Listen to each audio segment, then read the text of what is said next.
Today we have with us Mr. Cristopher Marquis, an internationally recognized tennis coach and an entrepreneur. He has been a junior Grand Slam player, followed by Junior Davis Cupper, and a national champion under 12, 14, and 16 category. Mr. Marquis has also played in the US Open and Australian Open championships. He has also a traveling coach for various well-known tennis players. He is the son of Goa and currently is working as a director at Gratitude Consultancy, a firm which provide guidance in the area of athletics as well as academics. We are delighted to have you here, and today it's an appropriate day because he is going to speak about It's All Begin with Love, and I welcome you to speak few words for us. Today, what I'm going to talk about is a little bit about my journey through tennis and things I've learned. But first, I want to start with, thanking Mr. Subodh Kerkar over here and the Museum of Goa for giving me this opportunity to be here and talk about my life. I think the MOG Sundays initiative is amazing. I'm a big fan personally, and I really think there should be a lot more of these kind of things out here where people get to come up and share their experiences and their life and everything they've been through on a stage like this, so that others can learn from it. So thank you so much for this opportunity. So as you can see over here, of course, my mom and dad first, and because it all started there. If it wasn't for them, I don't think I would have ever started playing tennis or been in this world in the first place, right? My mom has a connection with art. She is an artist, and when I was younger, she had an art academy in Bombay, where I grew up, and I saw a lot of different kids and adults coming in and learning a lot about art and just enjoying the world, which for me at that time was very new. But it was good to see. It was something that I didn't realize that later on in my life it would mean so much. But it started off like that. And my dad, he's a big sports guy.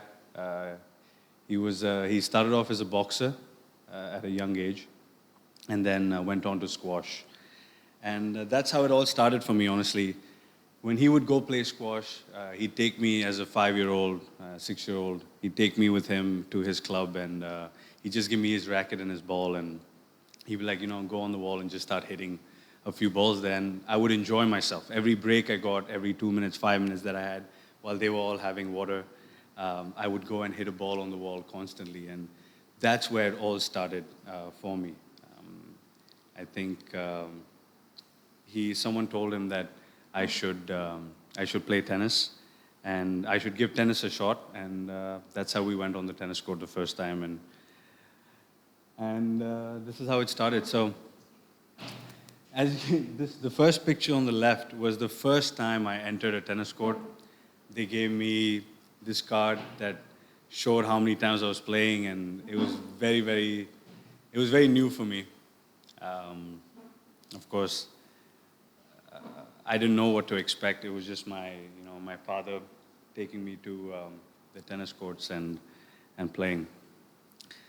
But I was 6 years old at that time, and I fell in love with the sport immediately, honestly. I enjoyed it. I was very athletic, and from 3 days, it went on to 6 days and 7 days, and I started playing almost every single day. When I was 9 years old, I started getting really good, and people started taking a lot of interest in me. And my dad, at that time, really pushed for me to explore the field of tennis. And that's when the second picture over here is the first tournament that I played when I was 9 years old. That guy sitting in the picture with me, who's on the chair, he was the guy I beat in the finals. Till today, 20 years later, he's one of my best friends.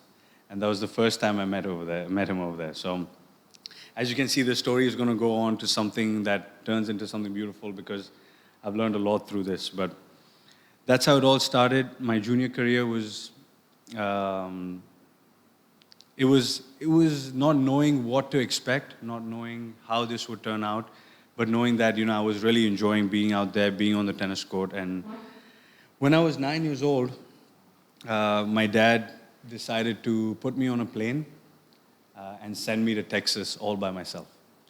Um, all I remember about that time is I was crying the whole flight. I was really crying the whole flight.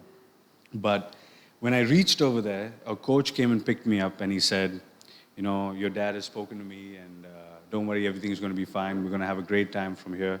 It was a summer camp in Texas.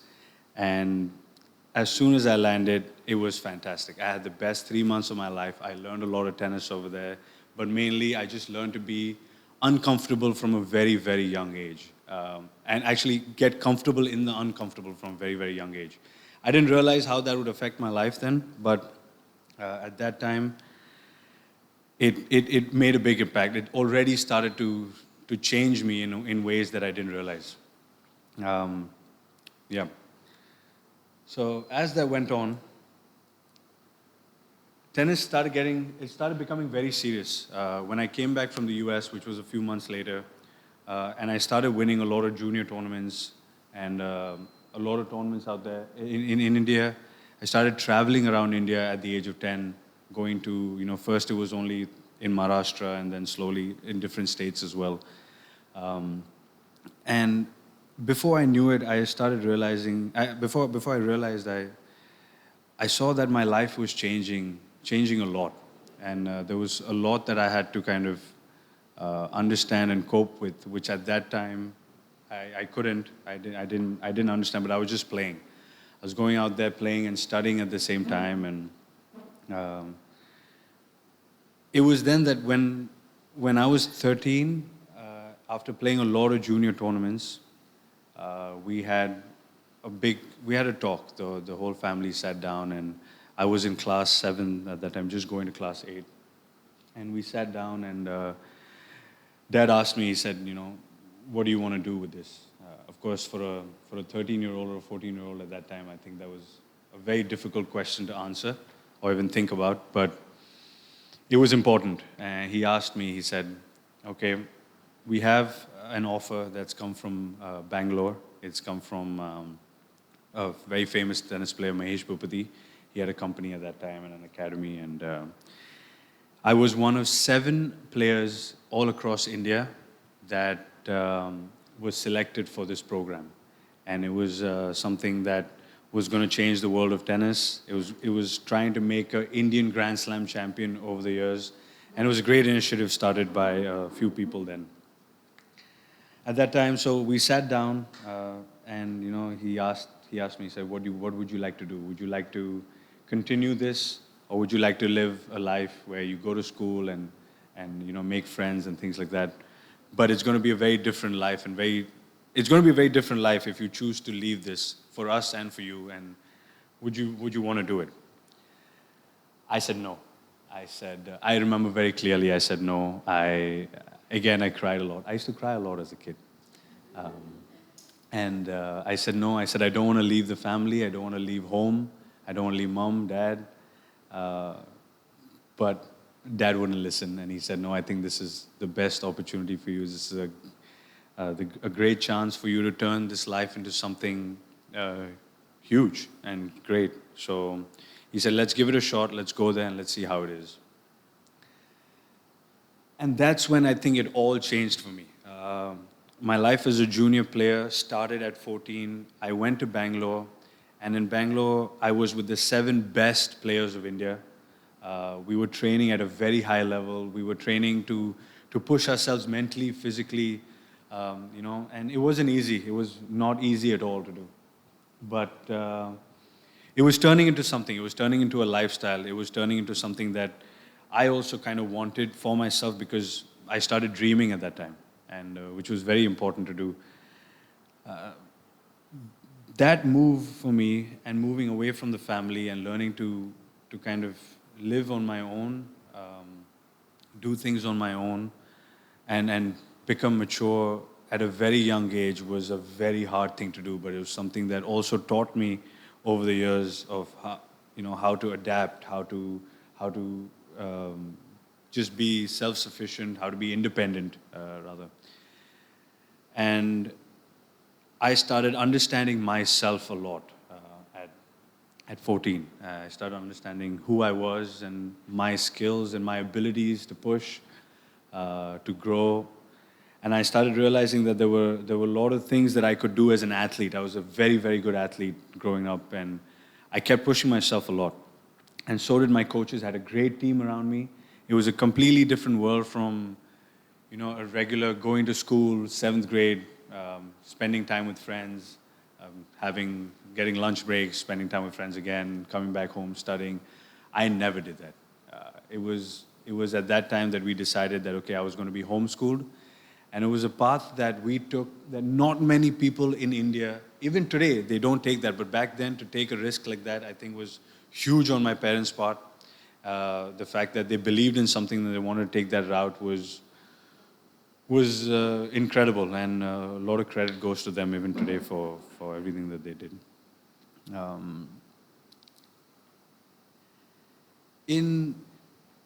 When I was there, one of my coaches, he was from Italy, and the other one is an Indian guy. They moved us to Italy, 7 of us.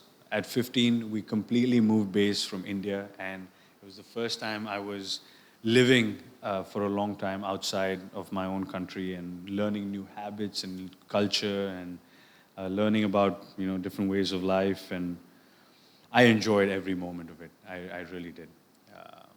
Going there, meeting different people, understanding how they think, how life works on the other side of the world. It was so new to me that, sometimes it takes a lot to soak all of this in. And with tennis, with no school, online school, and tennis becoming priority in my life, it felt like my dream was going to come true. It felt like all the dreams that I was dreaming from 10 years old and the last 4 years, 5 years, till I was 15, they were going to come true because of the kind of people I had around me, because of the environment, because of the facilities that I saw in Italy that, you don't even see them today over here in India. And just a whole different ballgame. So that's when a lot of things started changing. I started growing into a really good tennis player with my surroundings over there. And it was then decided that, okay, there's only one goal and one path, and that is to become a professional tennis player, and there's no looking back now. That is where I want to talk a little bit about pressure. I think at 15, 16, when you're doing really well, when you're playing a lot of tournaments, when you're traveling week after week to different tournaments, there are a lot of new things happening. I'm going to start with, making friends and getting to know people. I think that was one of the most difficult things. Me as a person, naturally, I love to meet new people. I love to socialize, and I love to get to know someone. I'm very friendly, and I make friends very quickly. Not something that I was understanding then. At 15, being a really good tennis player, a lot of people didn't like you because you were doing good. At the same time, you were meeting new kids, new friends. You were making new friends in a week. But then because your life demanded that from one week you go to another week, which is a completely different state or a completely different city and completely different people, the connections don't last. And you have to learn to, it's almost heartbreaking. You're making new friends and you're like, okay, they're going to be with me for a long time. They're going to teach me and play with me or whatever it is. And suddenly you lost all connection with them and you go on to the next one. These kind of things I didn't understand. I don't know if it was normal for every other player who was with me at that time, but these were the things that troubled me in my teenage times. And these were the things that taught me a lot as well.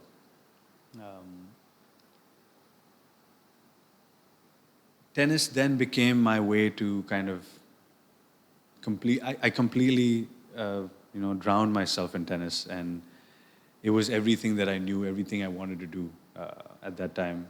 I didn't care about anything else, and I just wanted to become a world number one or a Grand Slam champion. And my coaches were working with me with that same mindset. I was working with them with the same mindset, and everyone around me, my parents and support staff, whoever was there, we were working towards only one goal, which was to achieve something really big, to achieve a Grand Slam trophy. So when juniors went on, I got the opportunity. I got really good. I got the opportunity to play at the Australian Open, which, when you make these kind of steps, when you enter a stage in any field, I think when you enter a stage which feels surreal, which feels a little overwhelming, and feels like, okay, all the hard work that I've put in so far, it's coming true, it's happening. Especially when it's happening at a very young age, it's hard to fathom. It's hard to comprehend all of it. But when it happens and when you're there, it just feels like you made it. You made it, and there's nothing more now. You've felt how it is. You know how it is, and it's just an easy way up from here. And you don't think about what could go wrong. You just think that, okay, this is it now.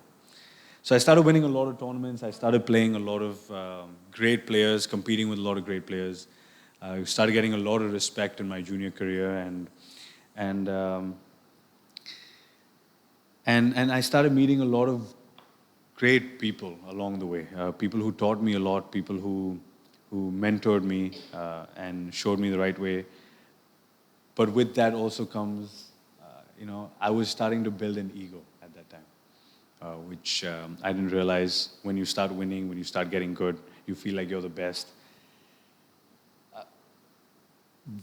So with all these feelings and understanding how it is and how it was,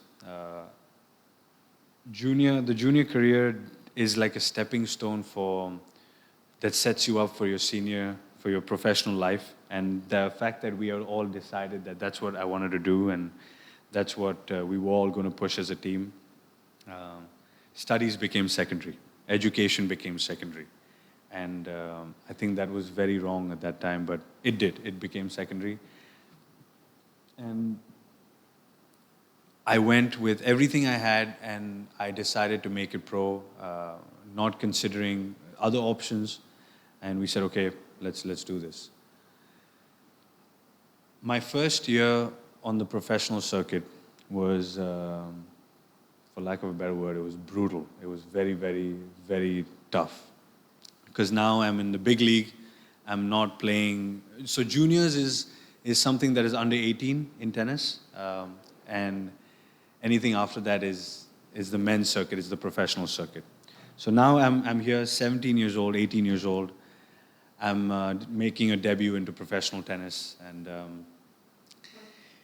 it was one of the hardest things I had to do. I thought everything was going to be, butterflies and rainbows, and I was just going to win more matches just like I was winning in my junior career, and things were just going to keep taking its course. I was going to move up the ladder. But it changed, because now I was competing with full-grown men who wanted it as bad, if not more. They really wanted the win. They wanted it really bad in terms of everything. It was so competitive out there. And that was something that I did not expect. Something that I did not think that would come so soon. And at that time, what I want to speak about really over here is, a professional player sounds really good. The fact that I've played professional tennis sounds really, really good. But the reality of tennis is that to be a very good professional player and to make a living out of it and a career out of it, you need to be top 100 in the world. And out of, 10, 15,000 players playing every day and growing every day and coming into the field of tennis, to be top 100 is a very, very, very difficult thing to do. You need a lot of things need to work for you. A lot of people need to be there for you and guide you in the right direction. And Unfortunately for me, at that point, it did not happen. You know, today we live in a world where information is coming from many places, and a lot of people have understood and become experts in their field. But even when I was playing at that time, you know, after having all the help and the support and coaches, uh, it was very different, very difficult. So when I came back to India, every time I would come back to India, I felt the pressure more and more because I was good and I wasn't winning. You know, I had people come to me and say, "You're so good. Why aren't you winning?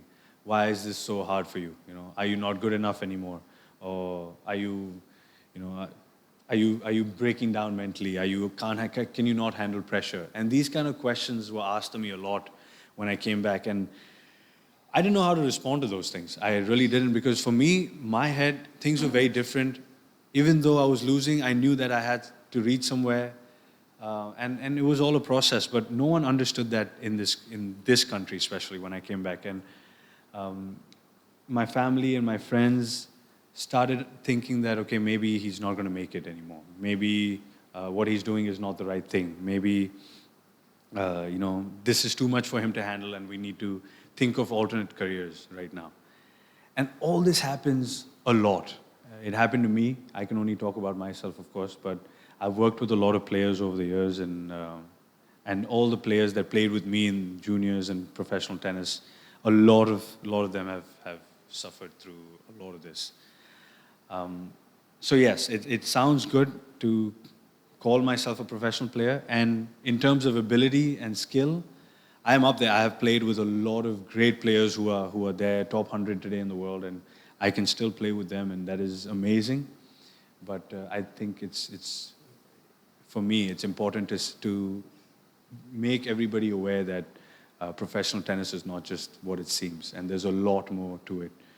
But there's a way, and that's what we're here for today. So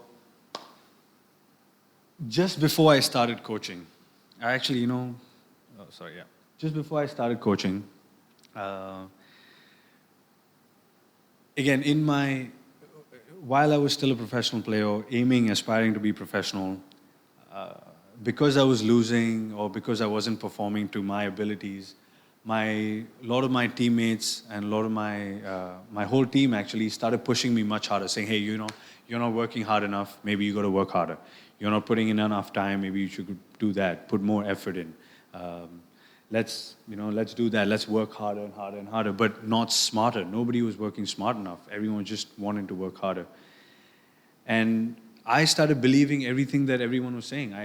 I didn't get a chance to question it when I was young. If I would ask a question to, coaches and players at that time, you'd get some weird answers. You'd get some answers which, they'd be like, "Let's not talk about it. You just got to do what you got to do. Don't question what we're doing," and things like that. So at that time, I pushed a lot to become something, and so did my team, but we didn't do it the right way, and I ended up having my first injury, my first really bad injury, which something I had not realized was also a part of sport.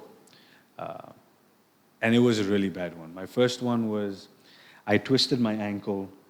Not twisted, I almost broke my ankle when I was training for a tournament. And I was on crutches for 8 months.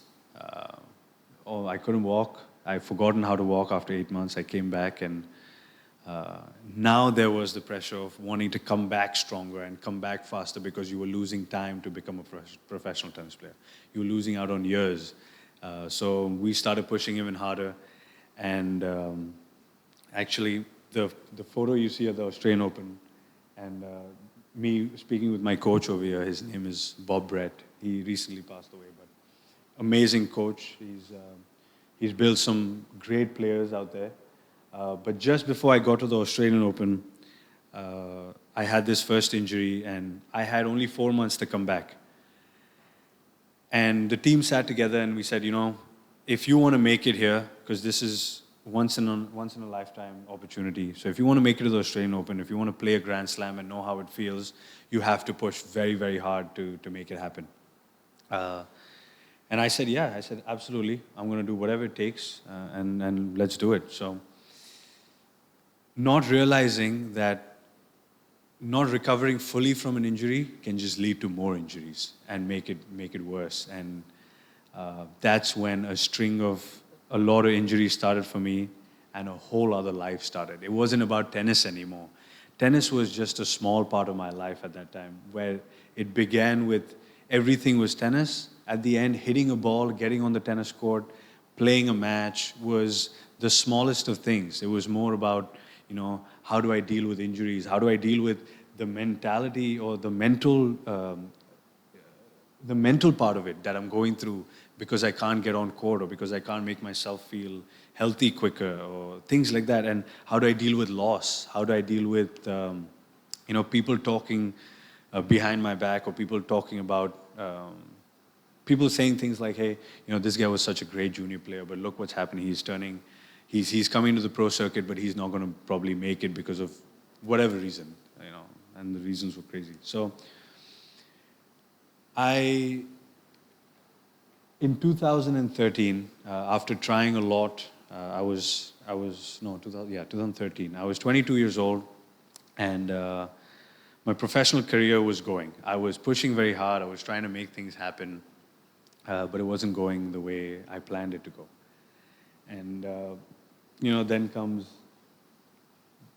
And then because of the amount I was trying and pushing myself, I had one of my worst injuries, which was my back. I ended up getting a surgery in 2013. I have 4 screws in my back, and it all happened at a very young age when I met the doctor, when I spoke to the doctor, and I told him, this is what's happening. I don't know if I'll be able to play this sport that I love so much. Will I be able to get back on court again? And he said, by the looks of it, it doesn't look like you're going to play the sport again. It doesn't look like you can probably play it for fun, but it doesn't look like you will ever play competitive tennis again. And that's when so many things just came crashing down, right? And my mind opened up and trying to think of to look back and think, what all did we do right and what all did we do wrong to reach this point where I can't play the sport anymore. I can't play the sport that I started when I was 6 years old. That, there was people talking so many great things about me on court and me being so talented. And I knew that. I knew that I was so skilled and so talented, but I also knew that I hadn't reached my potential. But at the same time, to hear from a doctor that I can't play tennis anymore and I can't play this sport that I love was devastating. It was one of the hardest times in my life. I didn't know how to think. I didn't know what to think. I felt a lot of depression. Which I think at that time no one understood what it was. Even today we're talking about it a little bit more, but back then even I didn't understand what it was. And I felt really low. I felt like I didn't want to. I just threw my rackets away. I felt like I didn't want to play the sport anymore. And I sat down with my dad. I came back, and it was the toughest time of my life. I sat down with my dad and said, what are we going to do? I can't do this anymore, and I don't want to do anything else because this is still what I love, so what are we going to do? So he said, Chris, maybe just take some time off. Why don't you try studying something? Why don't you try learning about something? Why don't you try finding a new passion? Why don't you try just exploring a little bit? And I said, sure. I said, I'll do that. Started looking around, and that's when I found a bad circle of friends when I was exploring. And, even though I say bad now, of course, it taught me a lot. I'm not going to go deep into that, of course, but there was a time where my mind was completely off tennis anymore. I didn't want to think. I didn't want to speak about it. So I started going out, I started partying, I started enjoying time with friends, staying away from the court, staying away from family, away from the people that told me I couldn't make it, told me that I was not good enough, told me that, okay, it's over. And I started separating myself from all of this. And while this happened, I said, you know what? I have some love for hospitality. because that's what our family business is. And I said, I have some love for this. I have grown up in this, so maybe I'll give this a shot. And decided to go to Switzerland to study at a hotel management school over there. And as soon as I went there, as soon as I went there, it wasn't about the studies. I realized that I was running away. I was running away from a lot of things. I was running away from a lot of people. Of course, I enjoyed my time over there. I enjoyed my school. I enjoyed everything I learned there. But there was this part of me that was not satisfied. Part of me that still knew that, there was my potential to fulfill. There was something that I had to reach, something I had to achieve. So after my surgery and after school, I came back. I actually told my dad. I said, Dad, I don't know if you're going to agree with this. Dad and Mom, I said, I don't know if you're going to agree with this, but I still feel like I can play professional tennis. And he said, but you're back. You don't know how it's going to be. You don't know what's going to happen. The doctor said that you can't play anymore. I said, nothing doing. I want to give it a shot. I want to try and see if I can make it one more time. So they said, yeah, fine, whatever you want. We'll support you. We'll try for it. And it all began. It all began one more time. I gave it a shot one more time. It was in 2013. I remember my first time on the tennis court back after 4 years, 3 or 4 years. I was training with this coach from New Zealand who I had hired at that time, and we were working together. 20 minutes on the tennis court, I was throwing up all over the place. I didn't have it in me to do it. And right after throwing up, my coach looked at me and said, are you sure you want to make this comeback? And I said, Paul, I think I really want to, and I'll do whatever it takes. I don't care. And that's all he wanted to hear, because over the years, that has had changed for me, that mentality, and being tired of what other people were saying, going through surgeries, going through life in such a way. I just really wanted to pull through it and come out on top this time. And I didn't care what it took. I was ready to do it.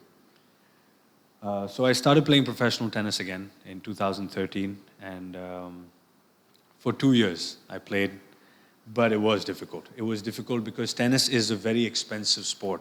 Tennis is a sport that you need a team behind you. You need coaches, you need fitness trainers, you need sports psychologists, you need a strength and conditioning coach at all time to make sure that you're functioning at the optimum level, physically, mentally, and you're putting in the hours every day. And it's not easy to do when you're alone. So a lot of tennis, a lot of my life has been with either one coach or two, and it's not enough when you're at that level. You really need a big group of people. So I tried, I kept playing, and at least I was happy at that time. I accepted that I was happy that I gave it another shot. I was happy that I'd accepted that tennis was always going to be a part of my life, and that I didn't just stop on a bad note. And I pushed myself, and that was all I could do at that time. While I was there, I was again, when you stop something you love, or when your career ends, you feel a little disoriented, right? You don't know what to do after. You don't know where to go and what to think. So I reached out to a friend of mine, and he said, Chris, this one academy in the Hamptons in New York is looking for a coach. But it's not serious. It's just some kids and adults who are just here for the summer and they want to have fun, and maybe this is something what you need right now. And you should just go and give it a shot and see how you feel. So at that point I said, yeah, sure. As long as I get to stay in this sport, and as long as I get to be a part of this sport, I'll do anything. And I gave it a shot. And I think that was the best decision of my life. That start, going to that place, was great. I went and I met the director of the tennis club, and he looked at me and he said, have you ever worked with 4-year-old kids? And I said, no, I've never worked with 4-year-old kids. He's like, okay, well, you have a lesson in 1 hour. You're going to work with 10 4-year-old kids. I said, no, I'm not going to do that. I'm really not going to do that. I started sweating and I said, what am I supposed to do with these kids? He goes, they're kids. Just entertain them. So I said, okay, sure. I go on court, and these kids are eating me up left and right. They're troubling me, and they're not listening to me. I can't grab their attention. I'm losing my mind. The director standing outside. I'm thinking this is the first day. I'm really thinking about coaching as a career, maybe, or at least I'm trying to divert my mind of professional tennis. And I'm here with these kids, and I'm planning on quitting. The first day, the first hour, I was like, no, I don't want to do this. So I stopped the lesson, and I go back to my director, and I said, I'm not doing this. I don't know what to do. They're killing me. So he came back with me on court, and he said, you know what? You have to just grab their attention, and you have to play around with them. You have to be a 4-year-old too. And just if they're tired, you sit with them. If they have energy, you play with them and just enjoy. It's not about tennis here. And I'm over there trying to teach them forehands and backhands and how to bend down and how to get up on a serve. And of course, they're not understanding anything. And they're screaming and they're throwing water in my face. And so I was annoyed. First day got over. It was quite a tough day. But I sat down that evening with my director, and he said, Chris, is this something you really want to do? I said, I really don't know what I want to do. He's saying, let me tell you something. If you want to get into coaching, you have to first forget about yourself. Playing tennis as a professional player and trying to be a professional player and being a good junior, I know since a very young age, it was very selfish. It was all about you, what you wanted. Even the team made it about you, right? Are you eating well? Are you resting well? Are you training well? What do you want so that mentally you're feeling fine before a match? Do you want to listen to this music? Do you want to, whatever it was all about you. He's like, if you want to make it in coaching, or if you want to just enjoy coaching, you have to make it about them. And I said, okay, I can try that. And so the next day, I come out on court again, and this time he gives me a group of teenagers and some adults. And I'm out there, and I'm teaching them some forehands and backhands. I'm trying to hit with them again a little bit. And I was just trying to listen to them. I was trying to listen to what they wanted, what did they want to learn and things like that. And I started feeling that a whole different side of my life was just about to start.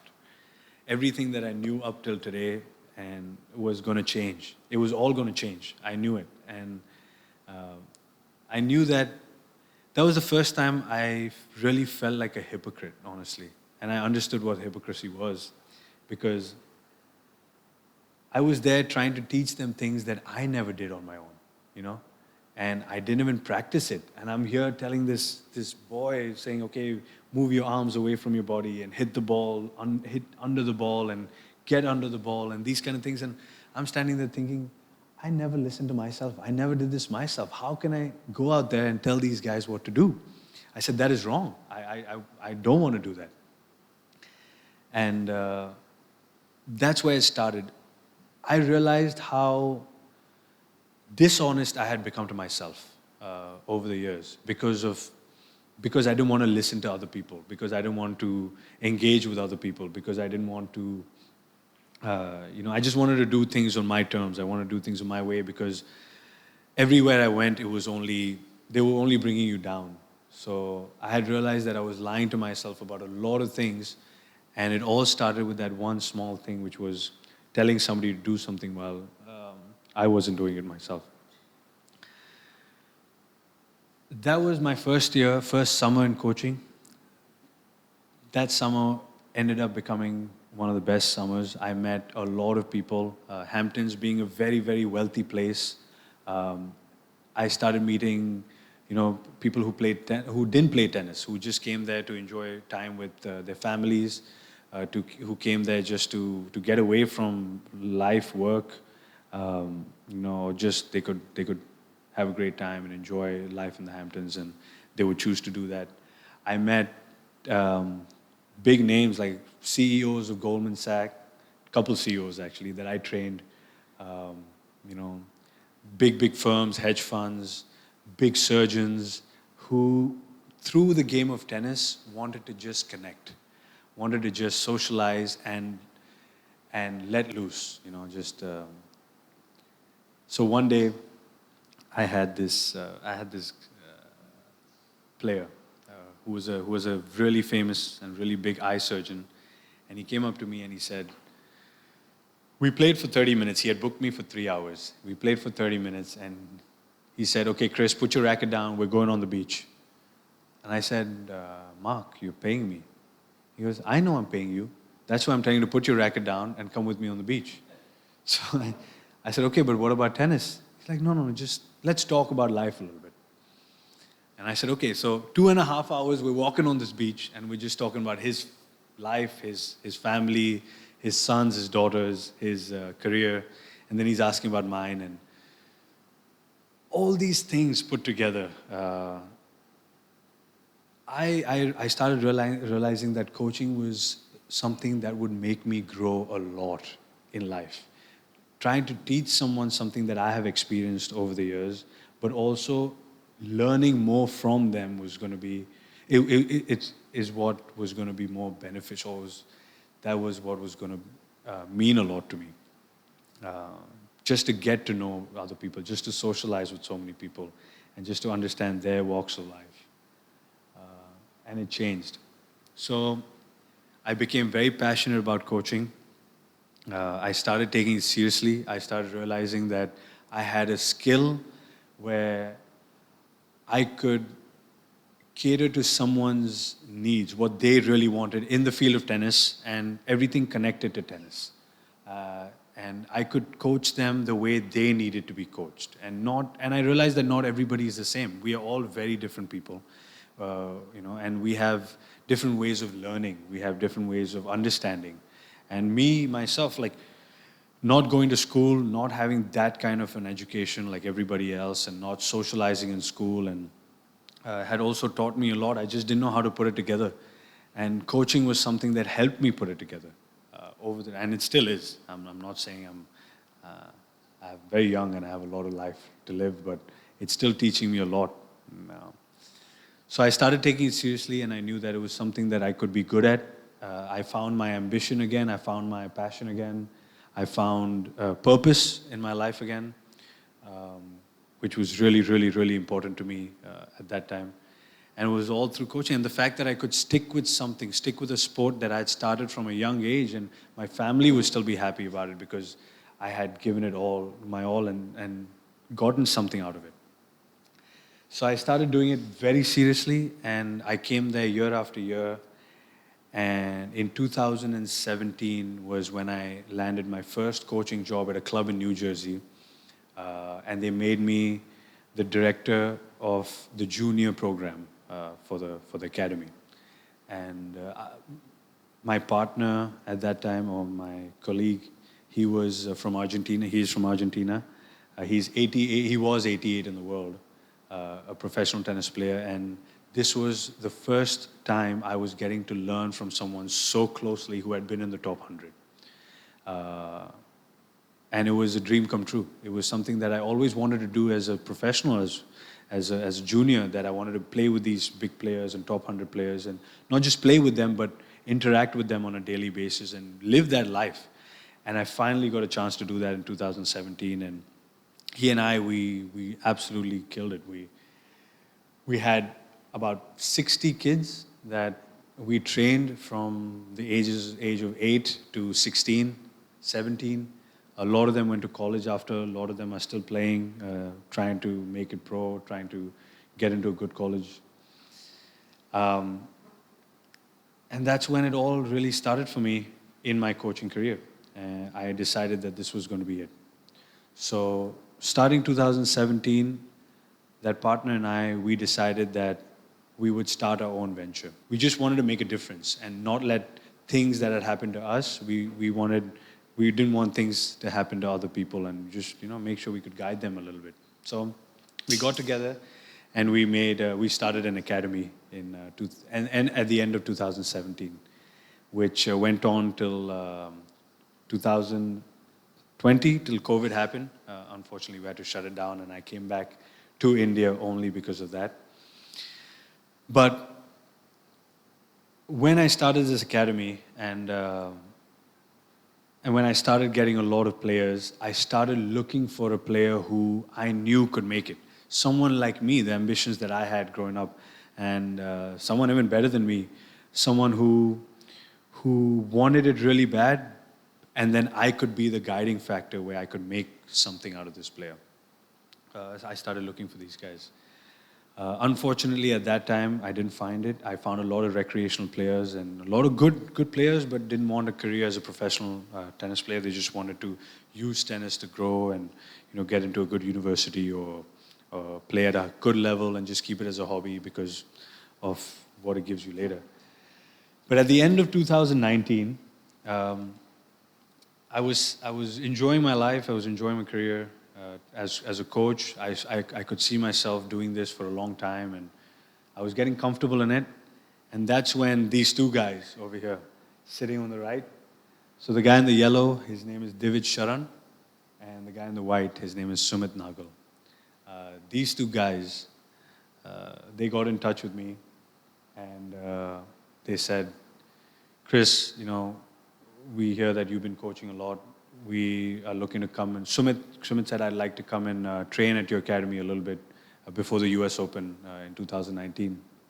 And Divij called me separately and said, Chris, I'm looking for someone to travel with. You've been a good friend of mine, and I know you're a coach now, and I'm looking for someone to travel with for 8 weeks.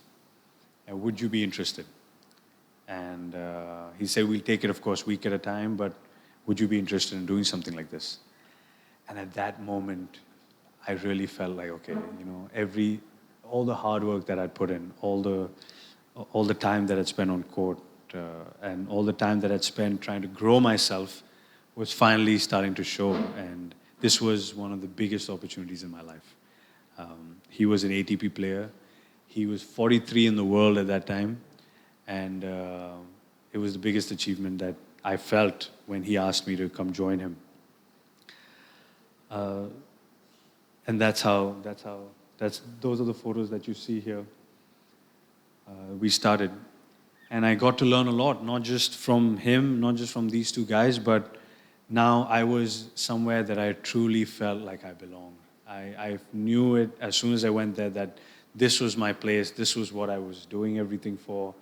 And and the fact that I would get to learn so much more in this environment was something that I couldn't stop thinking about. And we went on to playing the US Open that year. Divij, unfortunately, lost in the first round. Actually, both of them lost in the first round, but Divij had a great win when we traveled to a few weeks before that to a few tournaments. He had great wins, and one of the matches I'm going to show you here. This is a short video. They were playing the Bryan brothers, if some of you know tennis. The Bryan brothers, of course, legends. And so Divij and his partner, Jonathan Elrich.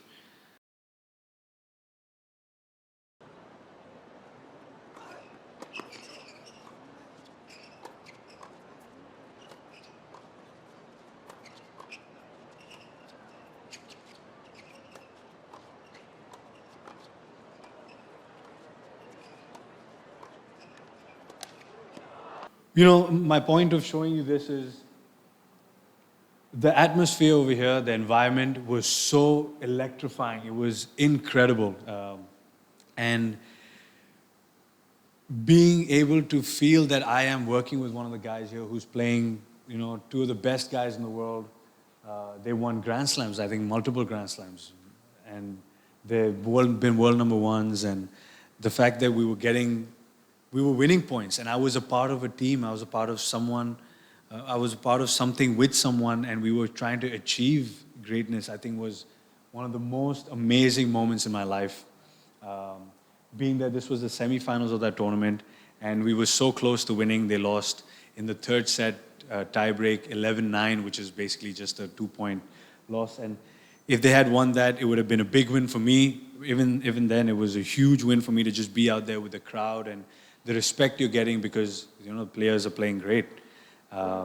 And to feel that I had some kind of contribution towards it was so important for me. And so it was overwhelming, honestly. But it was the time I started really, really believing that I can make this. I can become a great coach. I can really use this and use all my skills and my experience in this and make something of it. The dream that I couldn't achieve as a player, I could definitely be a part of somebody else's team and be a part of somebody else's life and help them achieve that.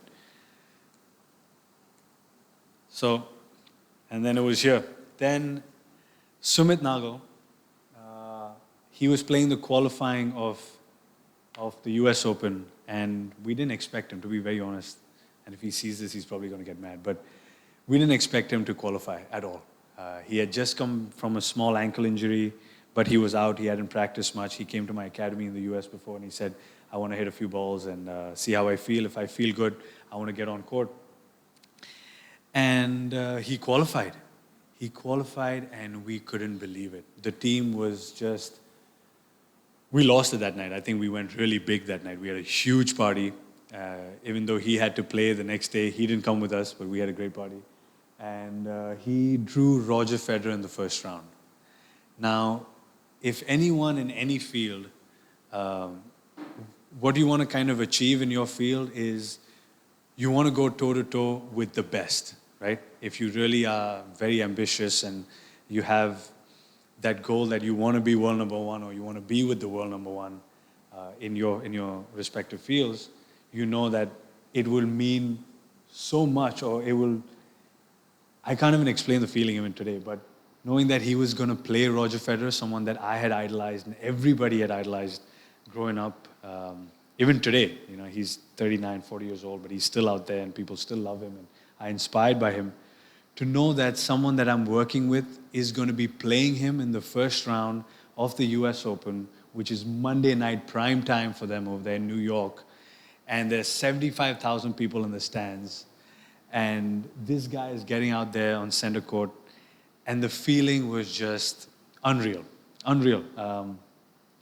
I remember he and I were warming up before the match. He was nervous. He didn't speak the whole day. I don't think he slept the previous night too.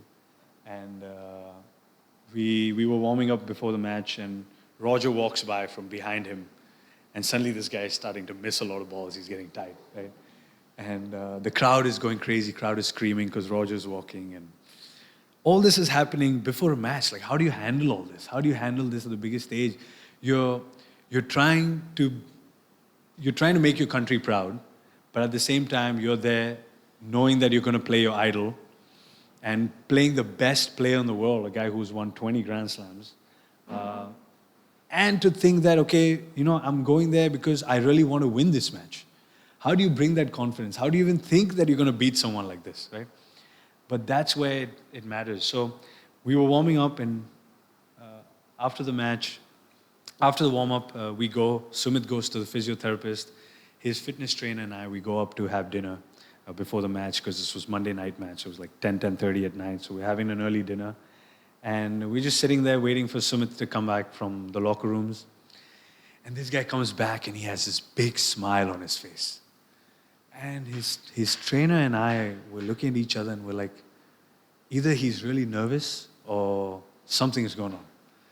And he looks at both of us and says, guys, Roger Federer just introduced himself to me in the locker room. I said, do you really think he needs an introduction, man? He's like, yeah, I was wondering the same. I don't know why he had to come up to me. His trainer gets up and he says, do not get intimidated, Sumit. Do not get into... He's just trying to get into your head right now. He's world number one, but he wants to beat you really bad. Don't let him get into your head. And this fired him up so much. It pissed him off almost, And this is what we wanted. And we went and dinner he's eating dinner with his face. He's like, yeah, I'm going to get this guy. He really introduced himself to me in the locker room. This is what he's trying to do. I'm going to get him back. So the match starts, and this is a small video of the atmosphere in there, the crowd, and the feeling that I felt.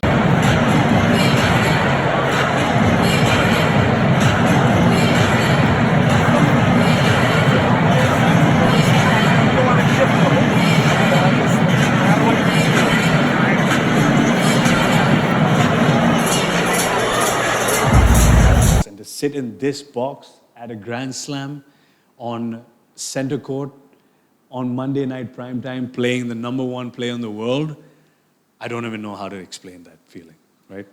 So I'm sitting there and I have goosebumps right now just as I had over there. And I'm sitting there and I'm thinking, what are we going to expect? Are we going to expect one game, maybe two games? Maybe this match gets over, in a few hours and we're just out of here. Is it going to be embarrassing? What's going to happen? And our man, I think he was really angry from what happened earlier, and he kept it on for a long time because he went out there and he played like an absolute beast. He won the first set against the number one player in the world, 6-4, and that's my face, and I think everyone's face over there was just that. We could not believe that that happened. I honestly cried. There were a few drops that came out my eyes, for sure, and it was surreal. Yeah, there's nothing more I can say about that experience. I think that was that was amazing. I'm reliving it in my head. So now I'd like to talk a little bit about just a little bit on education through sport. My education through sport and it's not just, like I said, I didn't get a regular education growing up. I didn't go to school. I went online schooling. I didn't go to a regular school. And even in my coaching career now, what I try to do is I try to teach about every aspect of life through tennis, because I have learned a lot about, not giving up, finding purpose, fighting tough situations, finding a solution in situations, which are very important things, I think, to grow up with, to understand. We as adults today are constantly fighting with ourselves because we can't make a good decision sometimes. But tennis has taught me to make good decisions in tough situations and how to stay calm and how to be patient and all these kind of things. I think that kind of education that you can get through sport is very different.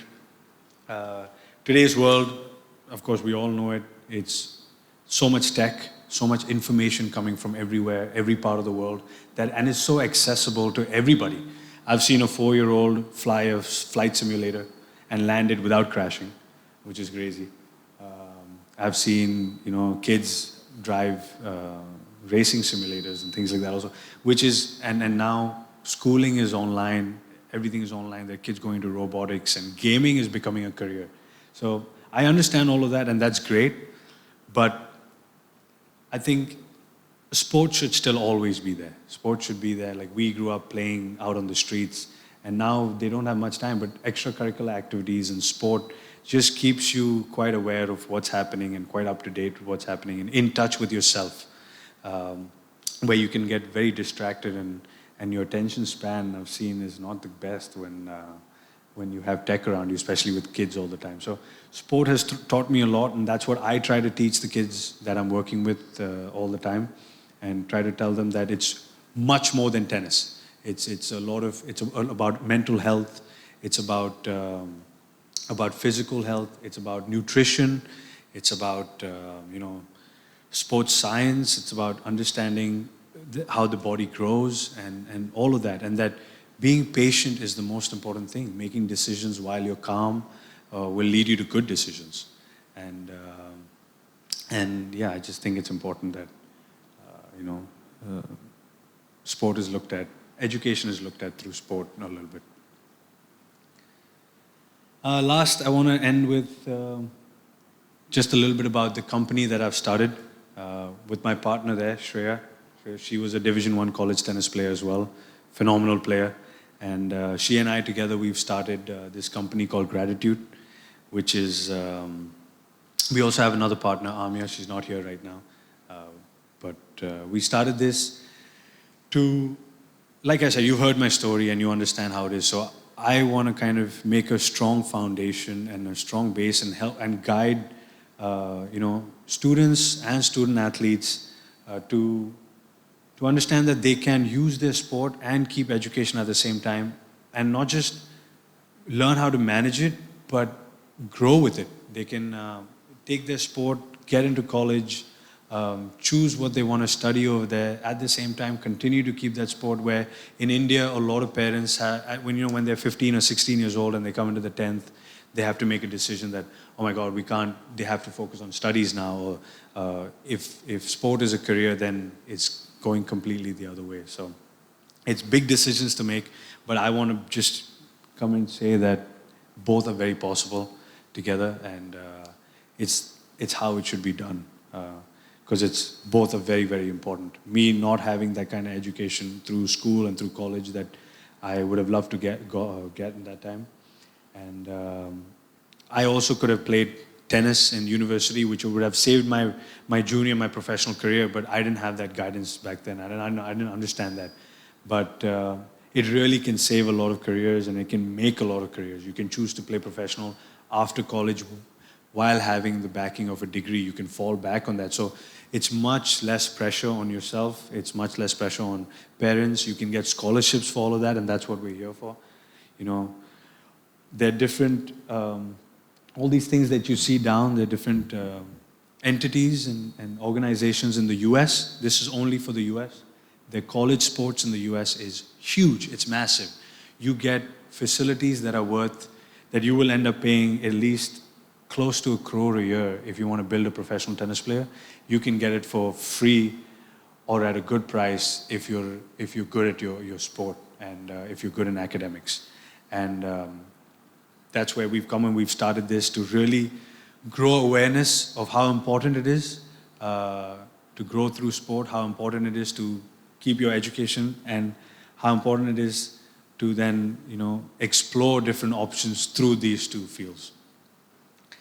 So I'll just show you a clip about what college tennis is.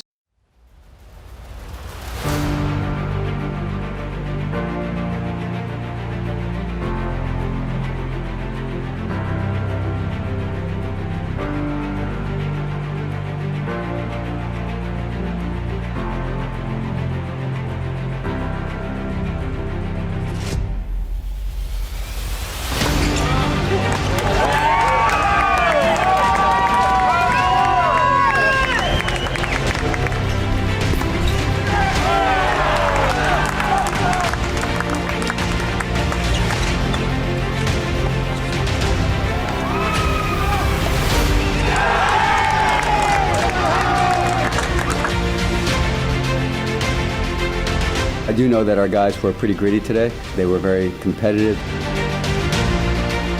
They were focused, they were aggressive, they were locked in, and they pretty much did what they have been doing all year.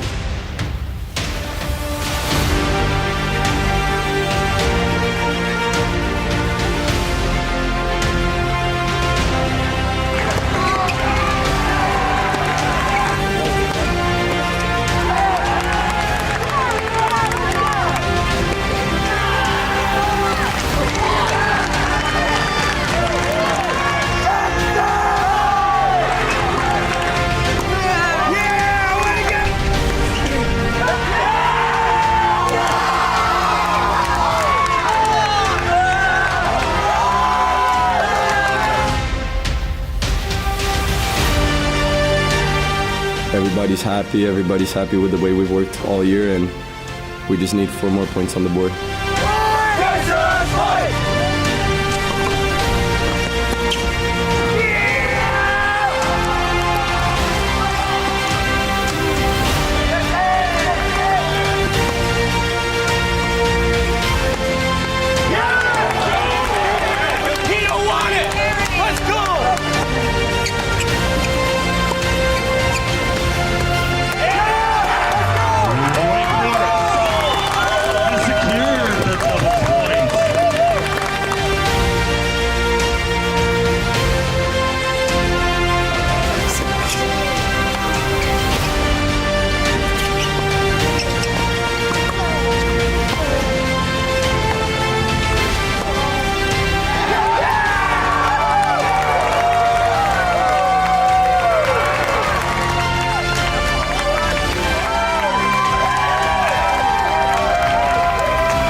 So as you can see there, this is what tennis teaches you, and tennis in college in the US is amazing.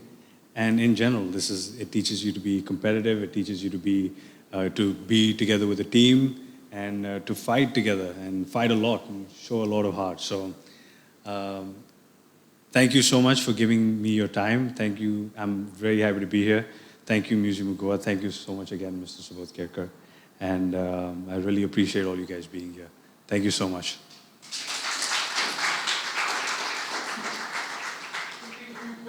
Yes, please. Yep.